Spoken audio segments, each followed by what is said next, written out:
Hello, Salut, comment ça va? très bien, très très bien. Alors, ici Artemis des Mordus de Voile avec Richard Tanguay, qui est un de nos mordus. Alors, Richard, c'est une prise 2. On a eu des petits problèmes techniques la première fois qu'on a fait Ouais, l'interview, puis j'avais tellement hâte de t'interviewer parce que c'est vraiment un beau projet sur lequel tu es actuellement. Euh, Tu es présentement en Finlande en direction du Islande, Groenland. En Islande. Islande, pardon. En direction du Groenland. Tu es parti de quel endroit exactement? Alors je suis parti de Brest, donc en Bretagne, Mhm. et j'ai navigué directement jusqu'à Reykjavik, donc en Islande. Donc j'ai mis 8 jours en fait. OK. Alors, le Groenland, bon, c'est un endroit qui a moins de marins qui se dirigent vers cet endroit-là plutôt que les Antilles ou des endroits où il fait plus chaud. Ouais. Moi, personnellement, j'adorerais, même si j'ai pas l'expérience de marin pour faire ça en solo. Peux-tu nous expliquer un petit peu de où est-ce que t'es venu l'idée, d'où est-ce qu'est venu ce rêve de faire le Groenland? Ouais, bah c'est en fait c'est très vieux puisque je devais avoir je sais plus exactement 16 ans, 17 ans quand j'ai découvert peut-être même un peu avant, je sais plus exactement des bateaux de voyage. Donc j'étais déjà à l'époque j'aimais beaucoup la voile et il y a des bateaux que j'avais trouvé super qui s'appelaient des bateaux, c'était le modèle c'était Il Disco. Et du coup, c'était des plans Caroff, des beaux bateaux de voyage en acier, qui étaient vraiment le bateau du parfait baroudeur pour aller faire un tour du monde. Et du coup, je me suis demandé pourquoi ce bateau s'appelait île Disco, où se trouve l'île Disco. Et donc, dans les dictionnaires ou l'encyclopédie, parce que Google n'était pas encore arrivé, bah, j'ai découvert où était l'île Disco, donc sur la côte ouest du Groenland. Et puis voilà, donc bah, ce jour-là, je me suis dit, il faut vraiment que j'aille au Groenland un jour. Donc les années ont passé, puisque je n'ai plus 16 ans. Mais voilà, donc aujourd'hui, bah, le projet, j'espère que va pouvoir se réaliser. J'avais déjà testé en 2015 et il y avait trop de glace sur la côte est, ça n'avait pas marché. Donc j'espère que cette année va être bonne, sera la bonne, même si pour l'instant, il y a encore un petit peu, faut encore patienter un peu. Mais c'est OK. tôt encore. Donc, est-ce que tu crois pouvoir passer cette fois-là? Tu devais être extrêmement déçu la première fois de te rendre Ouais. jusque-là. Mhm. Bah, c'est ça le problème en fait. C'est 2014 avait été une année où ça s'était bien dégagé. 2015 quand j'y suis allé, bah, beaucoup de glace donc ça n'avait pas marché. Il fallait attendre beaucoup plus tard dans la saison et bah, avec le travail je pouvais pas attendre. 2016 était une excellente année. Par exemple, fin juin c'était déjà libre d'accès pour toute cette côte est. Et là, bah, cette année malheureusement c'est pas le cas du tout. Il y a encore énormément de glace donc c'est pas gagné. Donc j'en suis à regarder, à descendre un peu plus au sud, ce qui rallonge énormément la route, mais il y a moins de glace, donc j'attends encore un petit peu, mais dans les jours qui vont venir, en tout cas, je prendrai la décision éventuellement de peut-être de descendre un peu plus au sud pour espérer en tout cas atteindre le Groenland cette année. Dans tous les cas, j'irai voir les glaces. C'est génial. Dis-moi, est-ce que tu as prévu d'aller voir cette fameuse île qui t'a tellement inspiré, l'île Disco? Alors j'espère bien un jour, mais en tout cas, si tu veux, sur la côte ouest par rapport à l'Islande, ça fait un trajet qui est vraiment nettement supérieur en termes de distance.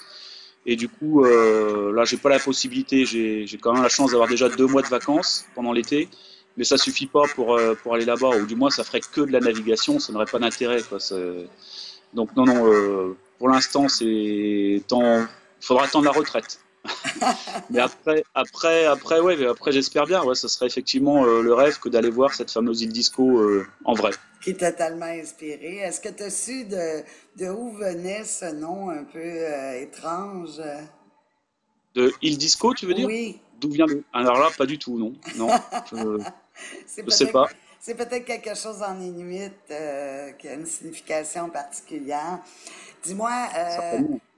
t'es pas un skipper de course professionnelle, mais tu as quand même quelques acquis au niveau de ton cursus de navigation. Peux-tu nous en parler un peu pour qu'on ait un petit peu une idée de qu'est-ce que ça prend comme qualité de skipper pour pouvoir faire une expédition comme celle que tu t'apprêtes à faire?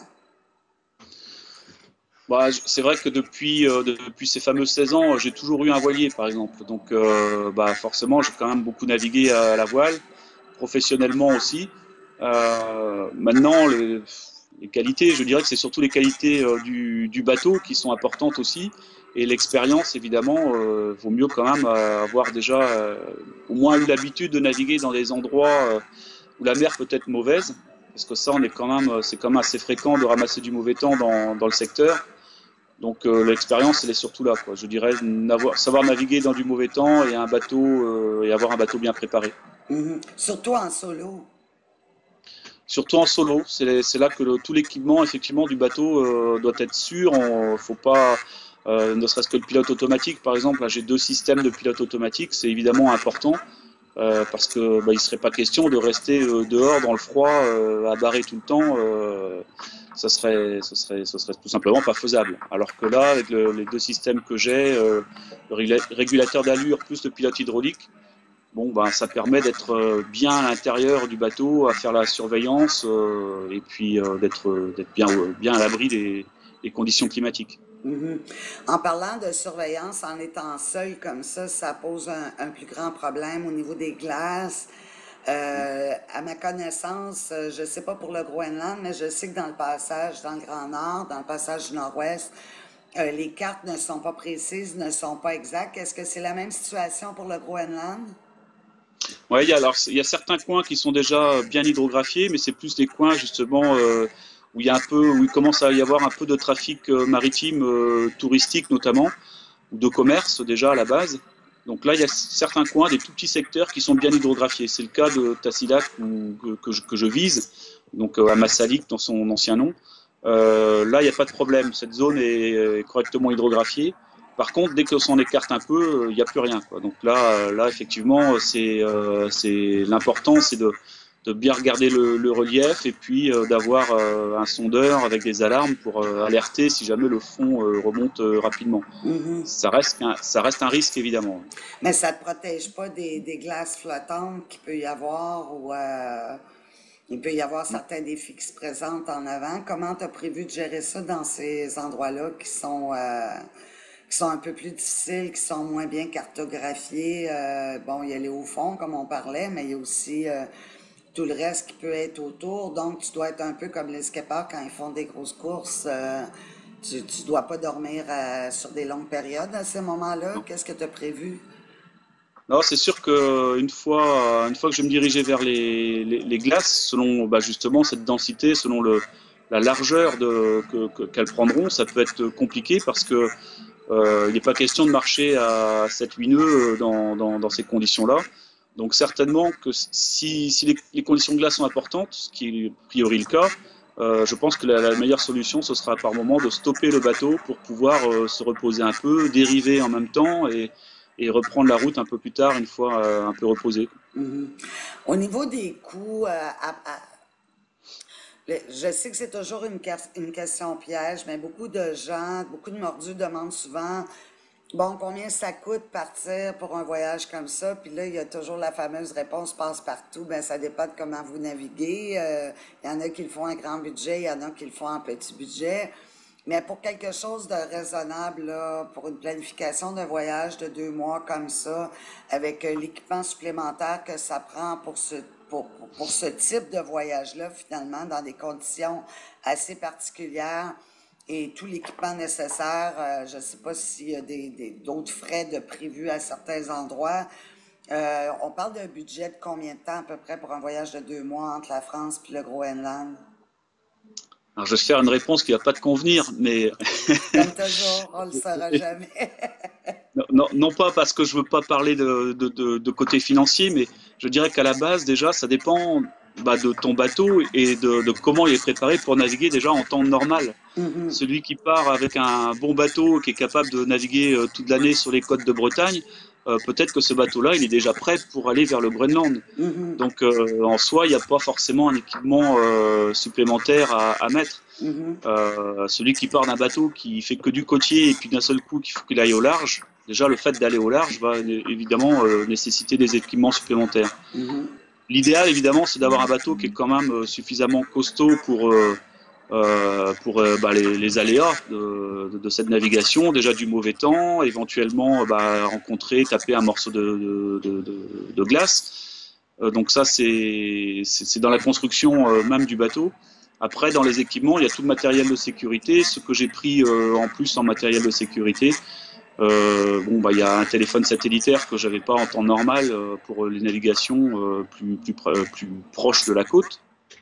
Le téléphone satellitaire, et puis aussi par exemple dans les équipements, on appelle ça en France une TPS, qui est une combinaison de survie qui permet donc, si jamais quelque chose se passe mal, qu'il faut finir dans le radeau de sauvetage, de pouvoir enfiler cette combinaison par-dessus les vêtements.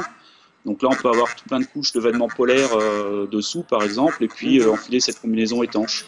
Okay. Donc ça, c'est un plus qu'on n'a pas en temps normal sur un bateau de plaisance, généralement. Okay. Maintenant, c'est vraiment une préparation globale de s'assurer que tout le matériel fonctionne bien. On n'est jamais à l'abri d'un souci, évidemment, mais déjà partir avec un bateau qui soit sûr en termes d'équipement.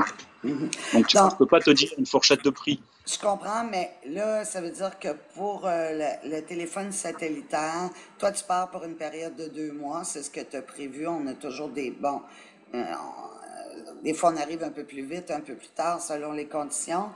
Là, tu me parles aussi de cette combinaison de survie-là. Il y a l'avitaillement pour une personne. Je pense que ça doit te prendre du chauffage aussi. Donc, est-ce qu'il y a d'autres choses? Est-ce qu'il y a d'autres frais qui se rajoutent à ça? Pas forcément, non. Tu vois, par exemple, le côté vivre. Alors c'est sûr que quand je suis parti avec j'avais prévu éventuellement, si les glaces étaient favorables, de partir de Brest directement vers le Groenland, sans même passer par l'Islande. Ce qui veut dire que j'avais prévu à la base les 2 mois de ravitaillement. Donc évidemment, ça a un coût, il faut sortir d'un seul coup 2 mois de ravitaillement. Mais en même temps, si j'étais resté à Brest ou navigué en Bretagne, j'aurais mangé, je dirais, de la même façon, sauf que j'aurais pas pris les 2 mois à l'avance. Donc tu vois, en termes de coût, finalement, il n'y a pas grand-chose, si ce n'est que c'est des plats tout prêts qui coûtent peut-être un peu plus cher, mais que si j'avais mangé du frais, et encore. Donc ça, il n'y a pas vraiment un surcoût. Le gasoil, oui, là c'est clair, c'est pareil, il faut partir avec le plein de gasoil, puisque comme tu le disais, il en faut pour le chauffage aussi, donc c'est tout ça qu'il y a à prévoir, quoi. Donc, mais le surcoût n'est pas si important que ça, c'est juste vraiment dans la préparation.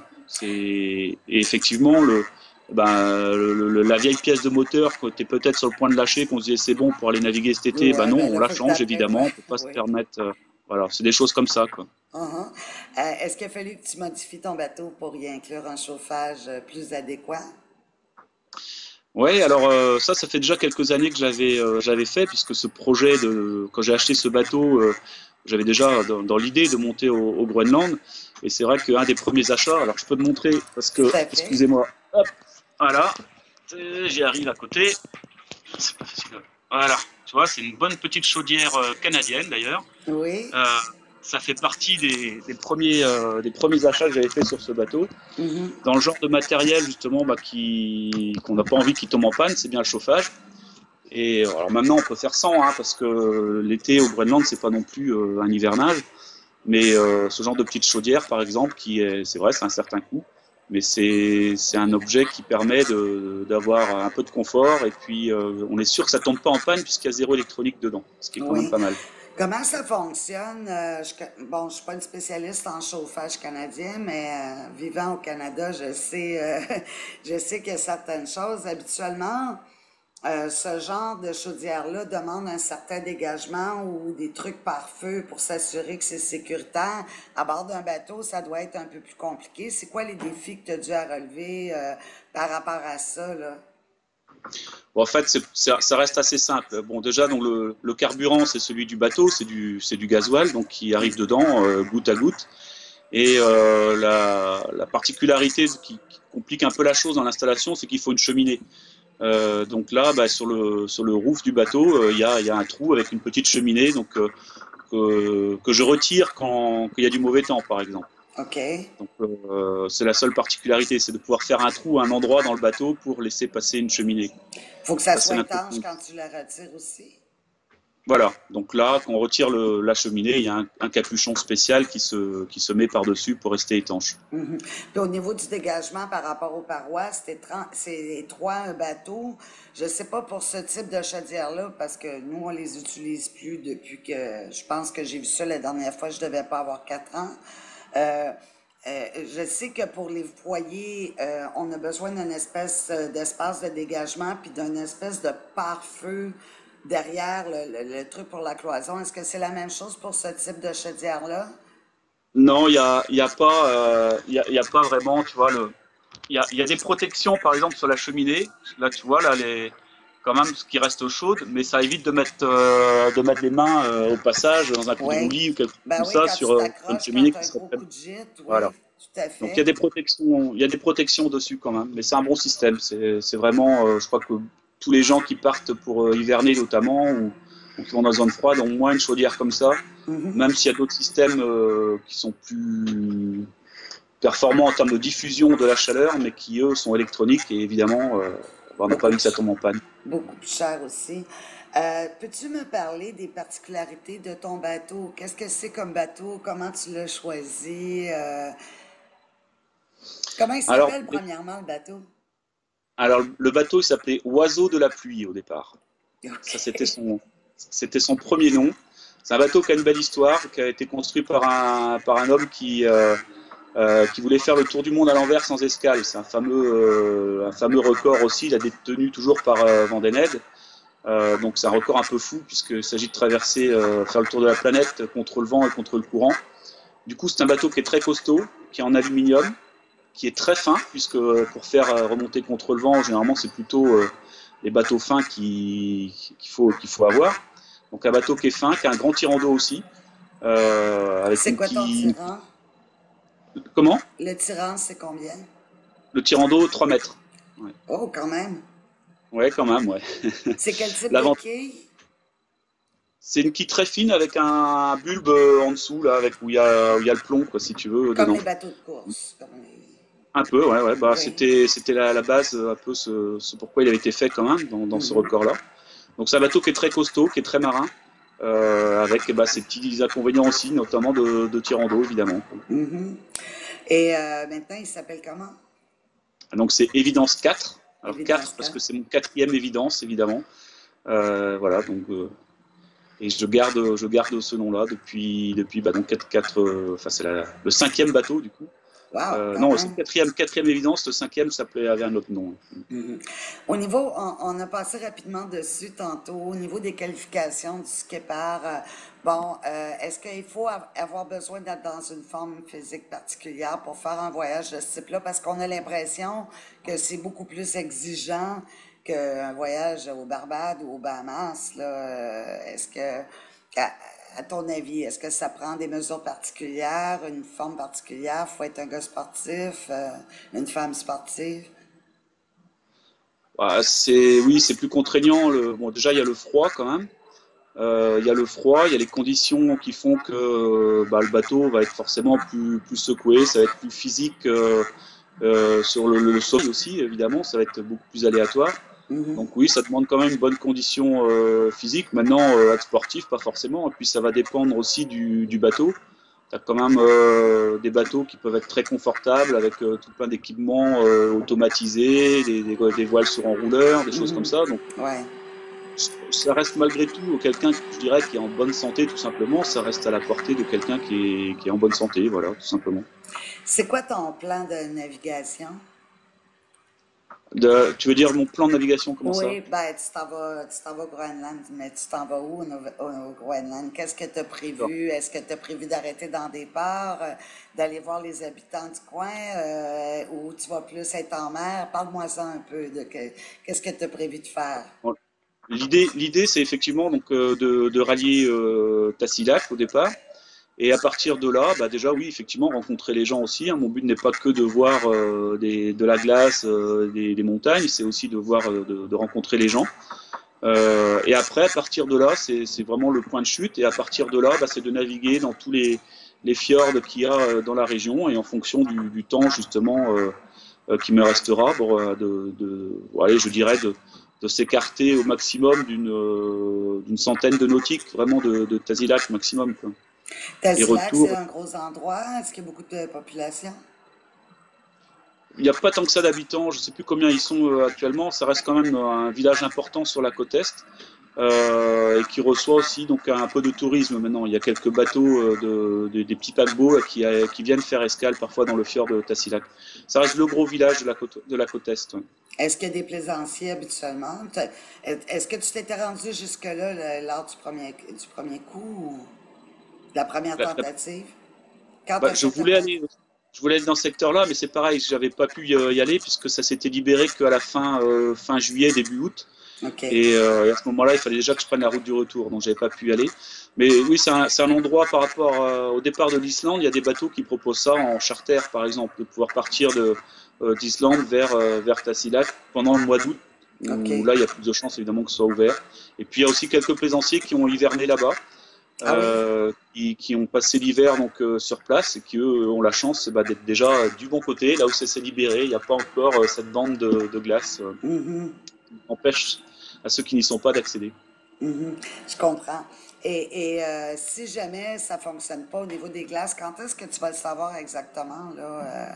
Parce que je pense que c'est encore bloqué à l'heure actuelle. Ouais, c'est bien bloqué. C'est même, tu vois, par rapport à avant-hier, quand j'avais récupéré une carte des glaces où j'avais un petit espoir que ça se libérait, bah depuis, il y a eu un coup de vent et ça a remis encore de la densité. Donc, c'est même pire aujourd'hui que c'était avant-hier. Hein? Ouais, la décision, bah, en gros, c'est pareil. Là, je vais remonter probablement un peu vers les Westfjords. Je sais pas encore. J'hésite à descendre plus au sud au Groenland, remonter vers les Westfjords, donc en Islande. Je réfléchis encore. Je me donne 2 jours là. Et bah, dans tous les cas, je dirais que je fixerai une butée allez, aux alentours du 10 juillet. Si le 10 juillet, je vois qu'il y a vraiment encore beaucoup trop d'épaisseur de glace, ça va pas fondre comme ça de toute façon. Mhm. Donc bah là, je prendrai le chemin du retour en passant par les Féroé certainement, qui sont des îles que j'ai pas eu l'occasion de faire. Donc j'ai envie d'aller voir ça sur le chemin du retour. Donc, c'est le plan B. Je viens Le plan B. d'apercevoir quelque chose derrière toi qui m'intrigue un petit peu. Je vois un bout de pavillon. Il y a du blanc et du rouge. Ça, c'est celui du Groenland, le pavillon du Ouais. Groenland. Et Et juste à l'autre? côté, il y a aussi du blanc et du rouge, mais ouais, celui-là, tu le connais bien. Ouais, ouais, ouais. Alors, le pavillon des Mordus de Voile qui s'en va au Ouais. Groenland avec toi, on en est très fiers d'ailleurs. Écoute, je trouve Bah, ça... j'espère que je pourrai te le montrer le montrer au mordu là sur un bon morceau de glace groenlandais. Ouais. Oh oui, comme quoi, on est rendu un peu partout, puis t'es un très bel ambassadeur des Mordus, on est très content de t'avoir avec nous. Écoute, ça me fait un grand plaisir, sois très prudent parce que ça brassait un peu récemment dans ces coins-là, je crois, hein? Il y a eu des gros coups de vent là. Ouais, ouais, ouais. Il y a eu plus de 65 nœuds il y a 3 jours de ça. Là. Aïe, heureusement tu étais à l'abri au port, t'avais eu un problème avec ton avitaillement, je crois, c'est pour ça que t'avais arrêté. Ah, ça c'était au départ de Brest hein, en fait. C'était résolu quand même avant de partir de Brest, donc il n'y a pas de souci. Arrivé à Reykjavik, là je me suis mis en mode attente, à espérer bon, déjà récupérer un peu, se reposer, et puis Ouais. et observer un peu cette évolution des glaces. Mhm. Donc, quel est ton état pour le retour en France? Mon état, qu'est-ce que tu veux Oui, dire par état? estimate time arrival. Ah, La date prévue. ouais, ok. Alors HPA du coup, alors l'heure prévue d'arrivée. Ah, ben moi, je le dis en façon internationale. Ouais, d'accord. Ouais, non, non, je te taquine. Ouais, bah écoute, dans tous les cas, je reprends le travail le 21 août, donc ce serait bien que j'y sois le 20. Oh, OK, c'est serré. T'es un gars en forme, tu reviens du Groenland, bang, je Voilà. pars au Ouais, boulot. c'est ça exactement. Mm. Alors, Et au écoute, max. est-ce qu'on va avoir la chance d'avoir de tes nouvelles pendant ton trajet? Je pense que les connexions seront pas faciles, hein? Alors sur la partie Groenland, non, effectivement, parce que là, il n'y a que le téléphone satellite, et puis je risque pas d'envoyer des vidéos par le téléphone Ah, au coût que satellite. ça coûte, Mais non, par contre, effectivement. ouais, c'est sûr que au retour, je passerai probablement par l'Islande de nouveau, et après, donc, bah, on verra bien, soit les Féroé, l'Irlande, l'Angleterre, on verra bien. Mhm. Mais évidemment, dès que j'aurai du réseau, ce sera avec plaisir que je transmettrai quelques nouvelles. D'accord, alors fais-moi un petit signe, puis on se fera un petit Skype rapide. Donc, j'espère que ça va inspirer beaucoup de mordus qui rêve d'aller dans ces endroits-là ou peut-être planifie d'aller dans ces endroits-là aussi. Ça peut répondre à quelques questions.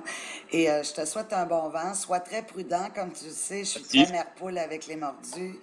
Donc, je suis toujours inquiète quand j'ai du monde qui sont... Ben, j'ai toujours du monde qui sont un peu partout comme ça, là, mais je sais que c'est des endroits qui sont un petit peu plus difficiles. On a eu Guirec avec notre mordu Monique Lapoule qui s'est déjà rendue. C'est pas au Groenland qui ont eu des problèmes, c'était une fois au Canada, mais c'est la honte, mais bon. Ils n'ont pas voulu le laisser rentrer, Monique, la pauvre. Ouais, j'ai entendu ça, ouais. Ouais. Et là, moi, je tentais de rejoindre Guérec pour lui dire, ben, je vais te donner un coup de main, je suis avocate, je vais t'aider. Mais j'arrivais pas à le rejoindre. Finalement, ben, il s'en est sorti, puis il a réussi à me parler après, mais bon. Alors, ils sont passés par le Groenland, donc t'es le deuxième mordu à s'en aller là-bas. Donc, les mordus n'ont pas froid aux yeux, d'après ce que je peux voir, et je te souhaite un excellent voyage. Je te Merci souhaite de beaucoup. réaliser ton rêve et que les glaces s'ouvrent parce que ça fait quand même un petit bout de temps que tu as ça dans la mire. Donc, tu dois être très heureux, très Ouais, ouais. excité. J'ai bon espoir. Bon, alors je te souhaite un bon vent. Prends soin de toi. À très Merci. bientôt. Au revoir. Bye. Salut. Bye.